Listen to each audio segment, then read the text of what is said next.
My phone buzzed just as I was pouring my first cup of coffee. A message from my wife appeared. Stuck in traffic. Going to be hours late. I read it, set the cup down, and typed back. No problem. That was it. Short, simple, calm. Nothing more. Nothing less. I knew she expected something else. Maybe frustration. Maybe impatience. Maybe a little guilt on my side. That's what always happened. But I had learned that responding with agitation never helped. It only fueled tension, stirred unnecessary arguments, and left everyone exhausted. By the time she finally walked through the door, hours later, I was sitting at the kitchen table, finishing my coffee, the morning sunlight falling across the counter. She appeared flustered, frazzled, eyes wide with the day's chaos. Her voice laced with a mix of apology and fatigue. Sorry, traffic was horrible, every lane blocked. I tried calling. I nodded once, neutral. I understand. Long day. No lecturing, no blame, no exaggerated sighs.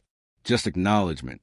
In that moment, I realized the power of patience, the strength of silence, the quiet kind of respect that doesn't demand theatrics or explanations. Relationships weren't built on arguments over delays or over minor irritations.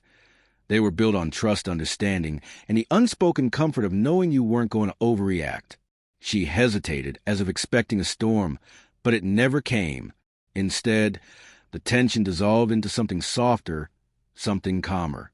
For the first time in weeks, she seemed relieved, as if my composure had given her the space to exhale, to settle into the evening without the weight of guilt hanging over her shoulders. We ate dinner in silence, but it wasn't the tense, awkward silence that often follows a delay or a forgotten promise. This was a quiet that felt intentional, a calm shared without words. She kept glancing at me, perhaps searching for a familiar spark of irritation she had grown used to, but it never appeared. Later, as we moved to the living room, she finally spoke, almost hesitantly. I feel terrible for being so late. I know I said I'd be home by noon. I didn't mean to mess up our day. I listened, nodding slightly, acknowledging her words without overreaction. My response was measured, careful. I get it. Things happen. Her shoulders relaxed, and for the first time in a long while, she smiled without apology, without a shadow of dread. The day's chaos hadn't ruined anything because I refused to let it. My calm had set a tone she hadn't expected, a subtle reminder that a relationship could withstand the small inconveniences, the disruptions, the minor frustrations, as long as neither of us allowed them to control our mood or dictate our reactions. Later, when she mentioned needing a weeknight to herself to catch up on work and errands, I didn't react with annoyance or suspicion. Take your time, I said, and in that simple acceptance, she found relief and I found clarity.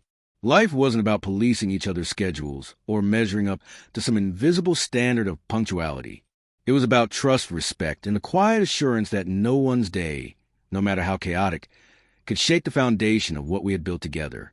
And in that evening, with the city lights filtering through blinds, I realized how powerful it was to simply stand steady, to remain composed, and let the world and the people I loved adjust around me. The days that followed reinforced the lesson. She started texting more often during her commute, sharing small details of her day, the coffee she grabbed, a funny conversation with a coworker, a minor traffic jam that had made her late. Each time, I responded the same way, calm, composed, brief, no problem. And each time, the tension eased a little more, the unspoken anxiety fading from our exchanges. One evening, she paused mid-sentence, almost laughing. You know, I've never seen anyone stay this calm. Ever. I shrugged, almost casually. It's simple. Life's too short to argue over small things. If it's important, we deal with it. If it's not worth the energy.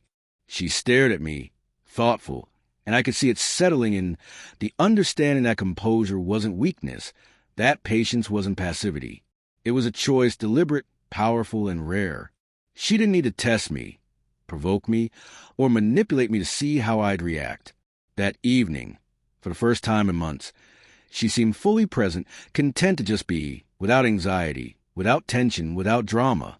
I realized then that this wasn't about traffic, delays, or miscommunications. It was about creating a space where neither of us felt the need to defend ourselves constantly. It was about being steady when the world around you wavered.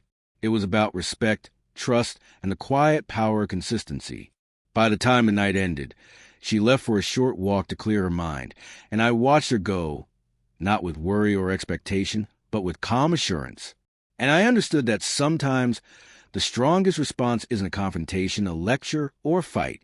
It's simply being steady, being composed, and letting life and the people you love move around you without losing your balance.